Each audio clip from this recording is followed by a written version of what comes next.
Muy buenas tardes, ¿cómo están? Bienvenidos al canal La Josefina. Mi nombre es Gretchen Schwenker y hoy día me encuentro con un tremendo invitado. Me encuentro con Gonzalo Arenas, muchos de ustedes lo deben conocer.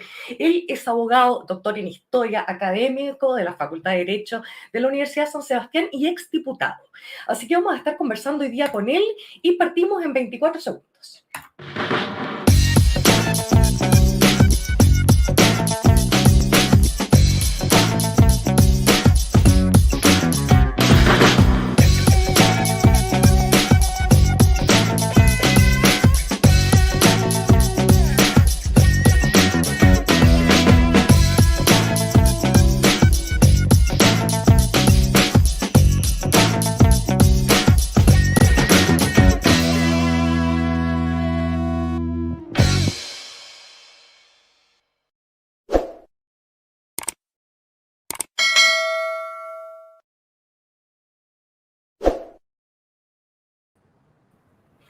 Muy bienvenido, Gonzalo. Muchas gracias por estar aquí. Muchas gracias por la invitación, pues feliz de estar aquí, había visto tu programa varias veces. Muchas gracias, qué bueno, me alegro mucho. Gonzalo, quisiera conversar contigo de varias cosas. Tú has estado haciendo una tremenda labor en lo que tiene que ver con la coyuntura, explicándonos la coyuntura. Pero además de eso, tú escribiste este libro que se llama Virar a la derecha, que yo lo recomiendo porque te da una visión muy clara del origen de la derecha, cómo se desarrolla y a lo que llegamos hoy en el fondo. Pero justamente después de que tú terminaste el libro, de repente llegamos a un 18 de octubre. Entonces te quiero preguntar lo siguiente, porque tú dijiste, dices en tu libro, que para generar una discusión de verdad es importante que la propia centroderecha sea capaz de mirarse a sí misma en forma crítica y que es la única forma que pueda seguir siendo un sector político vivo. ¿Tú cómo ves a la derecha actual? Después quiero que hablemos de las almas, pero ¿están mirándose a sí mismos? ¿Están haciendo ese ejercicio? Yo creo que todavía están buscando una senda, buscando un camino. Yo creo que los partidos de centro-derecha quedaron muy golpeados con el plebiscito de entrada, quedaron muy golpeados después por la baja representación que tuvieron en la Asamblea Constituyente y recuperaron el aliento ahora con el resultado del 4 de septiembre. Entonces han estado como una especie de montaña rusa. Entonces pasan de la euforia a la depresión y después a la euforia de nuevo.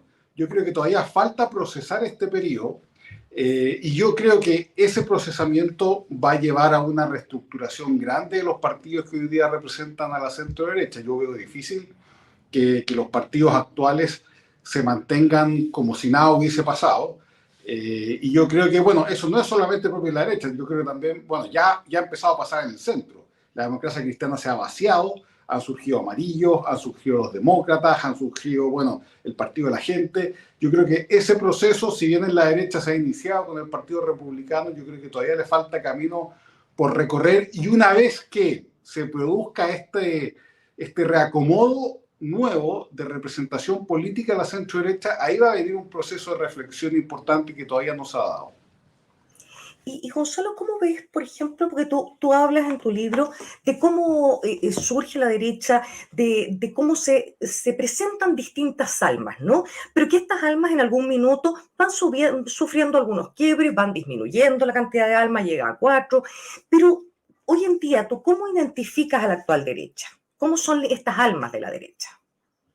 Hoy día, bueno, tenemos un alma, a ver, están las mismas almas de siempre, lo que pasa es que con diverso poder, hay algunas que se han empoderado más y otras menos.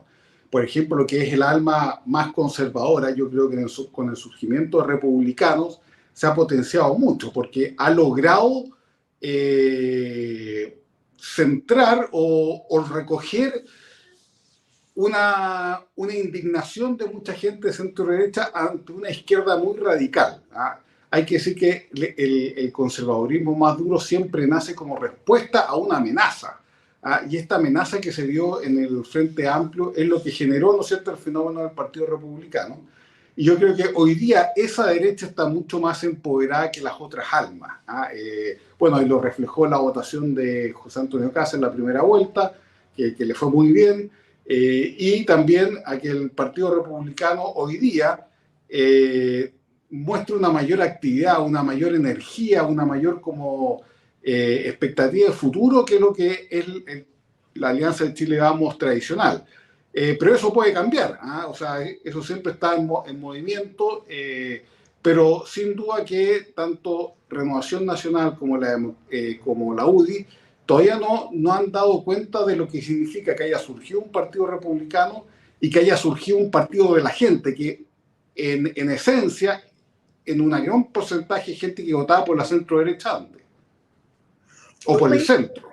Claro. ¿Y tú ves en el partido de la gente algún rasgo nacionalista? No, yo creo que más que un rasgo nacionalista, yo veo una cosa nueva. ¿Ah? Yo creo que trata de representar a una clase media emergente, ¿ah? Que le gusta el sistema de mercado, que ha tenido éxito en el sistema de mercado. Hay que acordarse que hasta hace poco el 80% de los universitarios en Chile eran primera generación que entraba a la universidad. Hay mucha gente que ha superado la pobreza, ¿no es cierto?, y ha pasado a formar parte de la clase media, y todas esas personas que se han sentido que han avanzado en la vida valoran este sistema, pero también quieren otras cosas. ¿Ah? Y ese mundo creo yo que representa el Partido de la Gente, o está tratando de representar, más que algo nacionalista, algo de esa clase media emergente que cree en el sistema de mercado, pero quiere que sea más transparente y además quiere más seguridades, porque si bien está dispuesta a competir, sabe que en cualquier momento se puede venir de espalda y necesita ahí de un sistema de pensiones, de un sistema de salud, de un sistema de educación que lo ayude y lo proteja. Entonces, yo creo que el Partido de la Gente está representando como al producto más sobresaliente de lo que ha sido estos últimos 30 años, ¿ah? Que es esa clase media emprendedora, pero que todavía siente que no está consolidada como clase media. Gracias, Gonzalo. Te quisiera preguntar, en esta gama de derechas, de repente uno se tiende a preguntar cómo es que un liberal puede ser compatible con un conservador, salvo, o sea, exceptuando porque tienen un rechazo al comunismo. ¿Hay algo más que les permita unirse?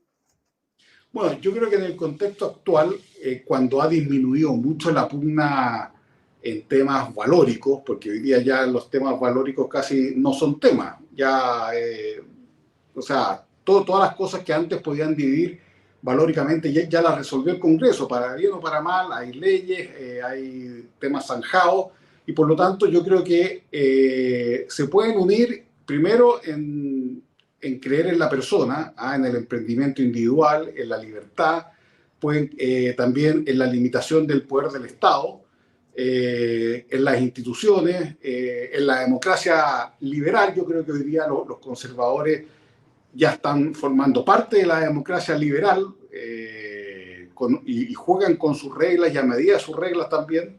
Por lo tanto, yo creo que hay varios espacios de convergencia entre liberales y conservadores que por lo demás lleva mucho tiempo. La convivencia de liberales y conservadores viene desde los años 30 y más o menos se ha mantenido intacta hasta el día de hoy. Y cómo te quisiera preguntar lo siguiente, porque, claro, efectivamente se ha mantenido, han tenido como que irse arreglando, ir uniéndose, pero se han peleado muchas veces, entiendo, ¿sí? Sí. ¿Tú cómo ves el escenario actual? Porque, por ejemplo, está con fuerza el Partido Republicano, indiferente que ha perdido bastantes militantes, pero es el que tiene como más cuerpo hoy en día, es lo más parecido a lo que era la UDI. ¿Cómo ves esta entrada que tuvo en el fondo la derecha, o sea, los liberales empresarios? ¿Cómo Sí. ves que están desenvueltos? A ver, yo creo que el tema de republicanos, más que un tema de fondo, de principios o de ideas, es un tema de actitud. ¿Ah? Hay un sector de la centro derecha que reclama una actitud más fuerte, que reclama una actitud más combativa. Por lo tanto, no creo que hayan diferencias sustanciales, sino que hay diferencias en las formas y en las estrategias a seguir. Yo creo que es más eso, es una especie, una diferencia en la puesta en escena, más que en temas más fundamentales y de fondo, y por eso yo creo que pueden convivir perfectamente. O sea, de hecho, Renovación y la UDI no tuvieron ningún problema en votar por José Antonio Kast en la segunda vuelta. ¿Ah? Le costó más a la democracia cristiana, pero en lo que es la centro-derecha tradicional, yo creo que no hubo nadie o casi nadie que se haya restado de esa votación. Y eso se refleja también en la decadencia que ha tenido, por ejemplo, el partido Evópoli, que representaba como la antítesis o quería representar la antítesis de lo que era el Partido Republicano, y al final ese gallito o esa pelea la terminó perdiendo, porque yo creo que gran parte de los militantes o votantes de Evópoli terminaron también votando por José Antonio Kast. ¿Qué es lo que pasa con la derecha? Porque, a ver, tú dices que es que hay un etos, yo hice así, para no caer en error. Hay un etos en la derecha conservadora, ¿ya? Que es que tiene una cierto espíritu de fronda, una visión media paternalista de la sociedad. Esta cultura política de la derecha conservadora, a pesar de haber desaparecido como organización política, el año 66 aún perdura como un etos, ¿no? Que es incompatible con una derecha que pretende ser liberal, en la forma de ver el mundo, en el fondo, en la forma de pensar, el modo de pensar, en la forma de vivir. ¿Hay alguna diferencia hoy en día que tú digas, esto no hoy, pero sí en el largo plazo podría crear algún quiebre? Sí, bueno, hay que decir que yo eso lo escribí el año 2014, o sea, han pasado 8 años. Sí. Y en esos 8 años ha pasado harta agua bajo el puente, como dicen, y el agua que ha pasado es que esa derecha conservadora en lo moral y en lo paternalista perdió la batalla cultural. Todos estos temas del divorcio, de la diversidad sexual, del aborto, etcétera, son todos temas que la derecha más conservadora ya los perdió y terminó siendo marginal. Y por lo tanto, hoy día son menos cosas los que pueden afectar una unión entre conservadores y liberales como era hace 8 años atrás. Lo realmente novedoso es que uno pensaba que esta pelea o esta batalla cultural se iba a demorar más, que iba a ser más pareja, que iba a tener, no sé, al menos una generación de lucha o no sé, 20, 30 años, pero el punto es que se produjo como lo que dicen los historiadores, una aceleración de la historia en los últimos años, y que todos estos temas pasaron a ser ya zanjados por la sociedad chilena, y por lo tanto esa batalla cultural ya quedó un poco al margen. Por supuesto, las batallas culturales no solamente se dan desde el punto de vista político, sino que también se dan en el tema educacional, etcétera. Esas son batallas que están dándose quizás todavía, pero el tema político ya está zanjado, y por lo tanto yo creo que conservadores y liberales ahí tienen mucho más en común hoy día que hace 8 años atrás. Acá tú dices que tu libro tiene la intención de generar una discusión, no es dar una receta, ¿no? Y que además también pones el ejemplo de lo que pasó con el primer gobierno de Sebastián Piñera, que pese a haber tenido un buen gobierno, eso no logra traducirse después en una elección, ¿no? Pero, por ejemplo, dice lo siguiente: para los que creemos en los principios de una sociedad libre, esta labor es una obligación moral. ¿Cuáles son los principios de una sociedad libre? ¿Qué es lo que entiende la derecha por los principios de una sociedad libre? Bueno, hay también diferencia en lo que se entiende por una sociedad libre. Lo que al menos yo entiendo, y creo que es lo mayoritario en la centro derecha, es que es una sociedad que pone al individuo en el primer lugar, que cree en la capacidad de ese individuo de desarrollarse por sí solo, de desplegarse, y por lo tanto que el Estado le tiene que dar espacios para que esa persona busque su misión de vida, sus objetivos en forma libre, y que el Estado en el fondo tiene que tratar de ayudarlo a que lo haga de la mejor forma posible, pero el dueño de su vida, los objetivos, etcétera, son del individuo. Y el Estado, además, tiene como límite esa libertad individual. Aquí en una sociedad libre no se concibe que hayan objetivos públicos que pasen por encima de los individuos, que es lo propio del socialismo, que es decir, ¿no es cierto?, yo quiero imponer una cierta visión de sociedad y la gente tiene que amoldarse a esa visión de sociedad. Una sociedad libre coloca en primer lugar al individuo y sabe que el poder tiene como límite ese espacio de libertad, y yo creo que eso es lo esencial. Y además de creer en una democracia liberal, que es una democracia que tiene como esencia la limitación de todo poder, incluso el poder de las mayorías. ¿Por qué? Porque hay un espacio reservado a los derechos humanos, a los derechos del individuo, que no hay sociedad ni Estado que tiene el derecho a traspasar. Yo creo que ese es más o menos lo que hoy día se puede entender como una sociedad libre. ¿Y la derecha lo está haciendo bien en esta defensa? ¿Cómo lo ves? Lo está haciendo, a ver, bien no lo está haciendo, porque de hecho surgió republicano, y eso implicaba que mucha gente sentía que lo está haciendo mal. Lo que pasa es que hoy día yo creo que el enfrentar a una democracia, o sea, una izquierda más radical, ha hecho que la centro derecha, alguna, se rinda un poco ante lo colectivo y otra se mantenga más depurada en lo individual. Entonces yo creo que hay un sector que lo está haciendo bien y hay otro sector que cree que, que está pasando por una tormenta y por lo tanto tiene que agacharse lo más posible hasta que la tormenta pase para después levantar cabeza. Entonces, por eso yo te decía al principio que las diferencias en la derecha hoy día, más que temas de fondo, son temas de estilo. Los que creen que hay que pasar el chaparrón y los que creen que hay que dar una batalla de frente a frente, ¿no es cierto?, contra este enemigo que es la izquierda radical, que tiene un proyecto social totalmente distinto a lo que hemos conocido en los últimos 30 años. ¿Por qué tendría que uno tenerle? A ver, porque el Frente Amplio se forma con muchos bloques, logra juntar muchas ideas.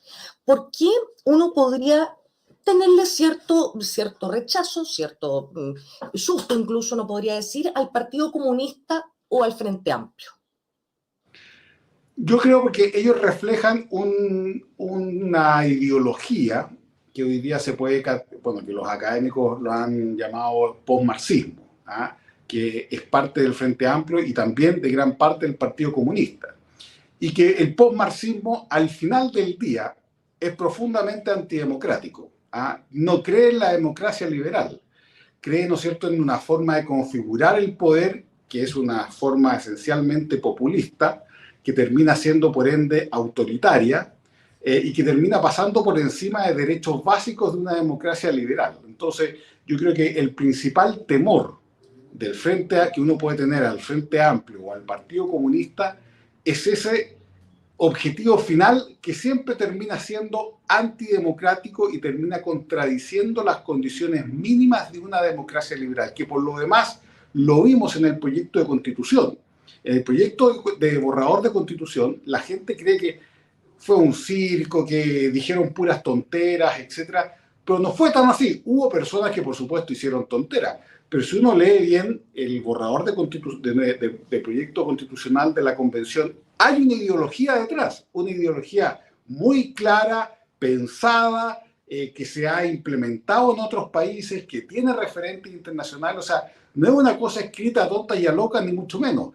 Hay una ideología detrás, y yo creo que esa ideología mostró, y ese proyecto de constitución lo era potencialmente totalitaria, era más o menos la misma inspiración de lo que ha ocurrido en Argentina, en Bolivia, en Ecuador, en Venezuela, con grados más o menos, pero tiene un proyecto político de fondo que atenta contra lo que hemos conocido como democracia en los últimos 30 años en Chile.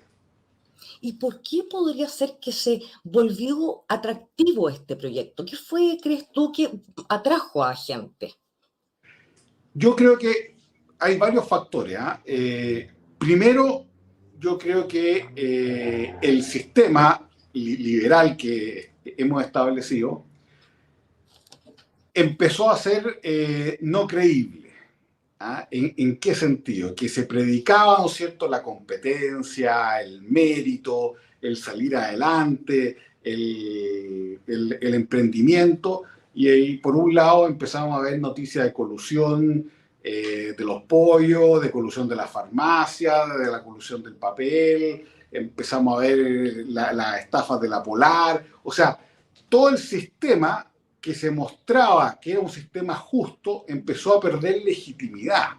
¿Ah? Y cuando se pierde legitimidad, se produce una indignación moral de la gente, en el sentido de que a mí me hacen competir y los más grandes aquí no compiten, se arreglan entre ellos. Entonces yo creo que ahí hubo un poco de decadencia de lo que es el ethos más propiamente liberal que se había vivido en los últimos 30 años. A eso súmale también la corrupción que se vio en política principalmente a través del financiamiento ilegal de los partidos políticos, que también afectó. Piensa ahí que hubo un partido socialista y un PPD que recibieron platas del yerno de Pinochet. O sea, yo me imagino que para muchos socialistas y gente de izquierda eso fue como una aberración, y por eso también dejaron a la izquierda más socialdemócrata y prefirieron el Frente Amplio, porque empezaron a ver que los protagonistas de ese sistema ya no funcionaban con las lógicas que habían prometido que iba a funcionar ese sistema.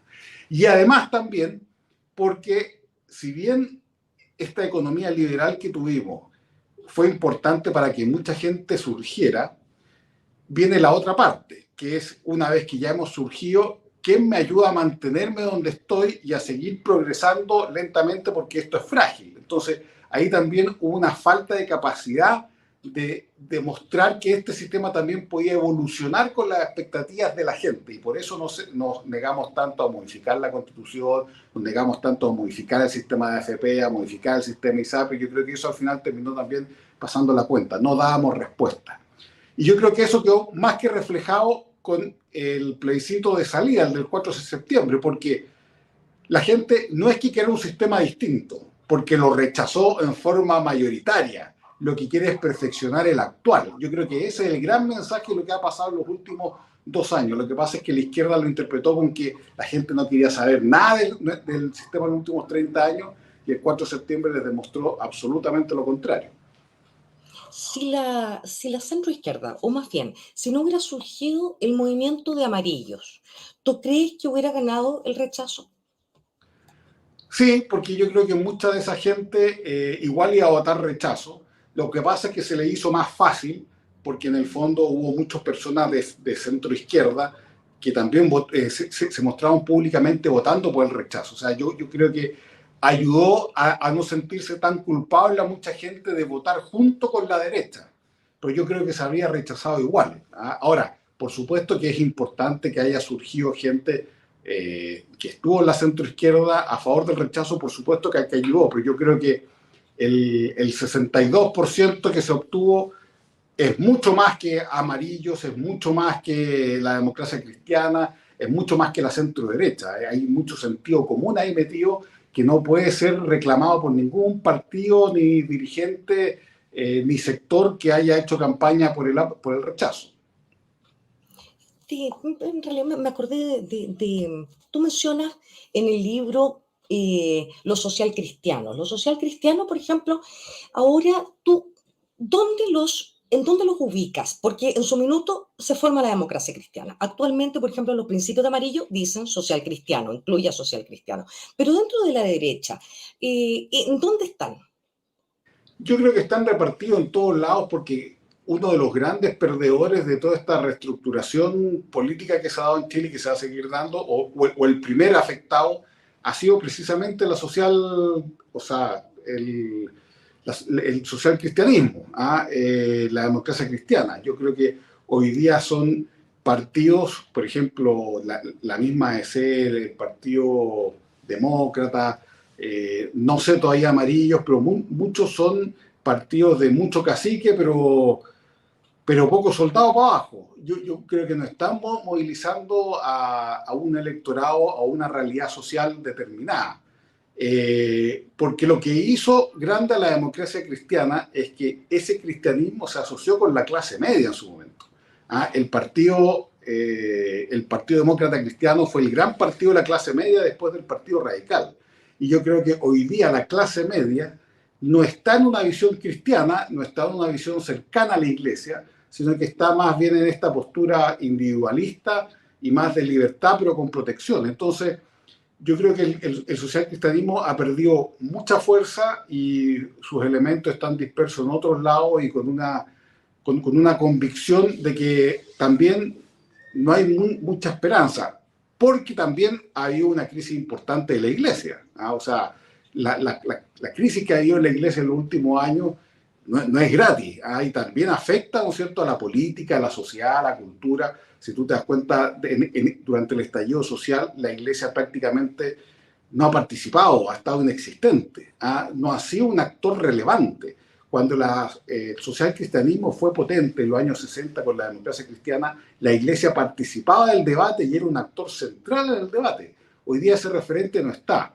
Por eso yo creo que hoy día el socialcristianismo está quizá en su periodo más bajo, y por lo tanto no veo que tenga mucho espacio en el corto plazo. No entiendo. ¿Es posible situar a Gabriel Boric como un liberal? No, Gabriel Boric es un postmarxista de manual. Es a lo García Linera, a lo Pablo Iglesias. No es liberal, ellos son iliberales. Ni siquiera son antiliberales, son iliberales, como le llaman algunos autores. Porque su concepción es esencialmente, al final del día, totalitaria, con todo un entramado democrático, con toda una fraseología muy democrática, muy igualitaria, muy integradora, pero en el fondo es un proyecto totalitario. De hecho, yo creo que ha quedado más que demostrado ahora con lo que dijo Pablo Iglesias cuando vino recientemente a Chile y ha tomado el bastón la ministra Camila Vallejo, en el sentido que hay que intervenir los medios de comunicación si la izquierda quiere gobernar y quiere gobernar bien, lo que implica necesariamente censura previa y propiedad estatal desde los medios, porque no implica otra cosa. Y eso siempre lo rodean con mayor democracia, más participación, etcétera. O sea, los postmarxistas tienen un lenguaje democrático con una intencionalidad totalitaria. Así que de liberal, nada. Justamente tú mencionas que la capacidad discursiva que tiene la izquierda, la capacidad de dar un mensaje emocional.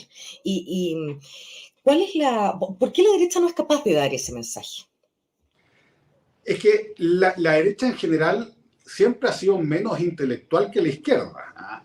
La izquierda tiene mucho más reflexión, tiene más ideología, tiene más compenetración, ¿no es cierto?, en las cosas que van pasando. La gente de derecha en general es menos intelectual, es más hacedora de cosas, es más solucionador de problemas, más que comprensiva. Entonces yo creo que son casi dos realidades genéticas distintas, que cuesta mucho que una cambie hacia la otra. Ahora, la derecha ha sido así siempre en todos los países. En todos los países tiene esa cosa más práctica, menos discursiva, menos emocional, más de eficiencia, más de quedarse con lo que existe, más que tratar de soñar con lo futuro. Pero eso es casi como una realidad sociológica de la derecha que ha sido siempre.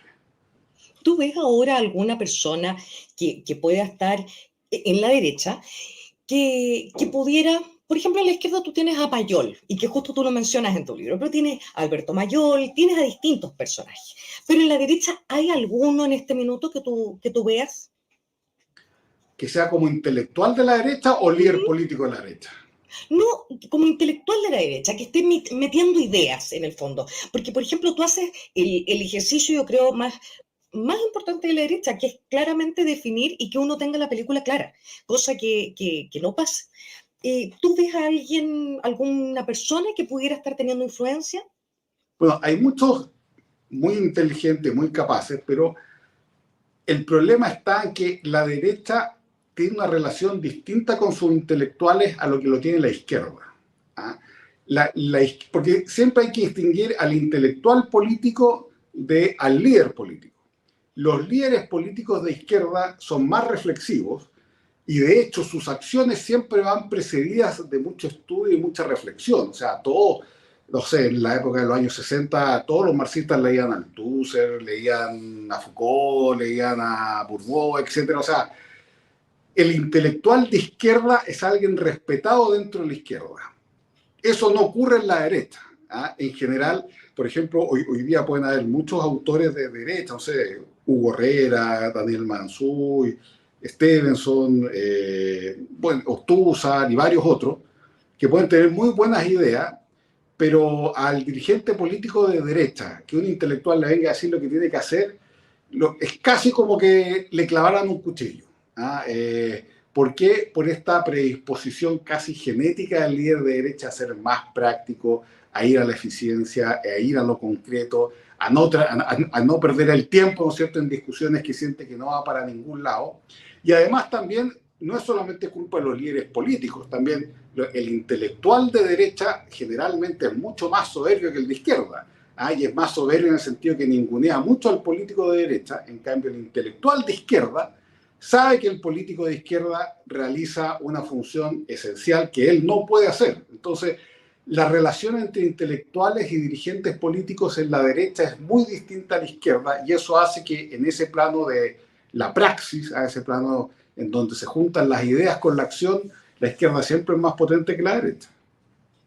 Y en este pragmatismo que tiene la derecha, en esta cosa tan práctica, ¿cuál es la posibilidad, o sea, más bien, se abre una posibilidad con una crisis económica importante que la gente diga, estamos en una tremenda crisis económica y por lo tanto queremos soluciones prácticas, ¿no? Pero pongámonos que estuviéramos en el escenario ideal. Siendo tan práctica la derecha, ¿tiene posibilidades de llegar al poder? Tiene posibilidades de llegar al poder, sobre todo por las circunstancias que se vienen. Yo creo que la gente cree que con el plebiscito se acabó este movimiento telúrico, político, social y cultural que ha habido en Chile a partir de octubre del 2019 y no ha terminado. Entonces yo creo que todavía estamos en una democracia debilitada, en una institucionalidad herida y con una crisis económica que va a llegar a ser profunda. Entonces, yo creo que la derecha tiene opciones en la medida en que se empieza a valorar más lo que la derecha mejor hace, que es resolver problemas. La derecha navega mal cuando todo va bien. La derecha le da mejor cuando hay que llamar a urgencia, al médico de urgencia. Entonces, yo creo que en ese sentido, dependiendo de cómo vaya evolucionando el escenario político, sí se puede dar perfectamente. Ahora, puede ocurrir también otra cosa que es mucho más grave y que hay posibilidades ciertas de que ocurra, que la gente ni siquiera busque en la derecha la solución a los problemas y busque por fuera de los partidos políticos tradicionales y empecemos con un populismo caudillesco que lo vimos en Chile también en los años 40, 50, con figuras como el general Carlos Ibáñez del Campo, como Arturo Alessandri, etcétera, que son personas que rompen con la institucionalidad. O sea, existe el riesgo grande de que ese doctor de urgencia se busque fuera del sistema y venga un periodo en donde los partidos políticos sean en realidad partidos personales y donde la gente vote por caudillo más que por ideas. Y tú ves en este minuto, por ejemplo, alguien que pudiera tener ese perfil. No, porque generalmente estos perfiles surgen a último minuto. Generalmente son producto de la necesidad, de la urgencia. Entonces, no hay líderes populistas que hagan un trabajo de largo plazo, de 3 o 4 años, porque no les va bien. El populismo generalmente es bien explosivo, es inesperado, mueve pasiones, por lo tanto tienen que ser periodos cortos en los cuales se puede rentabilizar esa pasión política en votos, así que lo más probable es que todavía, si es que Chile va por un camino populista, todavía no vamos a conocer o no conocemos al líder de ese populismo. Lo vamos a conocer un año antes de la elección. ¿Y cómo ves tú que va a terminar este gobierno, Gonzalo? Yo espero que termine bien. Yo creo que a Chile le hace mal que a los gobiernos les vaya mal. ¿En qué sentido? En que se deslegitimen las instituciones o no terminen su mandato. Yo creo que todos los sectores tienen que poner mucho empeño de no hacer lo que trató de hacer la izquierda con Piñera, que fue votarlo, que fue tratar de hacer una especie de golpe de Estado blanco, llamando a elecciones anticipadas. Yo creo que eso le hace mal a todo el país. Por lo tanto, yo creo que hay que tratar de que a este gobierno, no sé si le vaya, o sea, no creo que le vaya bien, yo creo que le va a ir mal y va a terminar mal, pero que termine mal no destruyendo todo, sino que, claro, delegitimando un proyecto político, pero que las instituciones sigan funcionando. Así que yo espero que eso es una cosa de madurez también que tenemos que tratar de tener todos, porque que un gobierno arrastre la legitimidad institucional del Estado, es nefasto para todos. ¿Ah? Así que yo estoy seguro que va a terminar mal, pero espero que termine mal dentro de la institucionalidad y con nuestra democracia todavía con posibilidades de robustecerse. Muchísimas gracias, Gonzalo. Muchas gracias por haber estado conversando aquí conmigo. Te lo agradezco mucho. He disfrutado tu libro y un gusto haberte conocido el otro día en la charla de Diego Portales. Muchas gracias pues por la invitación y feliz en poder estar de nuevo. Muchas gracias, Gonzalo. Cariños a todos, muchas gracias por estar aquí. Chao.